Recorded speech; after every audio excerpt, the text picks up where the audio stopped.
নমস্কাৰ আপোনালোক সকলোকে ডাটা নিউজলৈ স্বাগতম জনাইছোঁ। আজিৰ দিনটোৰ গুৰুত্বপূৰ্ণ বাতৰিবোৰ লৈ আহিছোঁ। অসমৰ লগতে ভাৰতৰ বিভিন্ন প্ৰান্তৰ পৰা এনেধৰণৰ খবৰবোৰ চাবৰ কাৰণে আমাৰ চেনেলটো ছাবস্ক্ৰাইব কৰি এটা লাইক কৰি দিব। অংগনবাড়ী কৰ্মীসকলৰ বাবে আহিছে আজিৰ দিনটোৰ এটা বিশেষ খবৰ। অংগনবাড়ী কৰ্মী আৰু সহায়িকাসকলে নিজৰ দায়িত্ব পালন কৰোঁতে অকণো কুণ্ঠাবোধ নকৰে।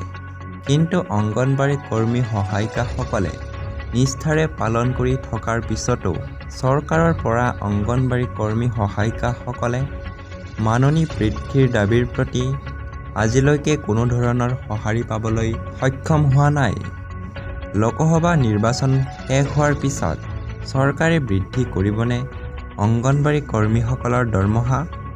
বিভাগীয় মন্ত্ৰী মাননীয় অজন্তা নেওগৰ নেতৃত্বৰ সময়ছোৱাত অংগনবাড়ী কৰ্মী সহায়িকাৰ এটা দলৰ সৈতে আলোচনাত মিলিত হৈছিল।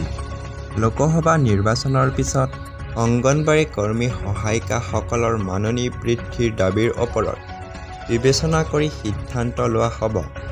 আমি আশা কৰিছোঁ মুখ্যমন্ত্ৰীগৰাকীয়ে যেন কৰ্মীৰ ন্যায্য দাবীৰ ওপৰত আলোচনা কৰি সমাধানৰ নিৰ্ণয়ৰ বাবে পদক্ষেপ গ্ৰহণ কৰে।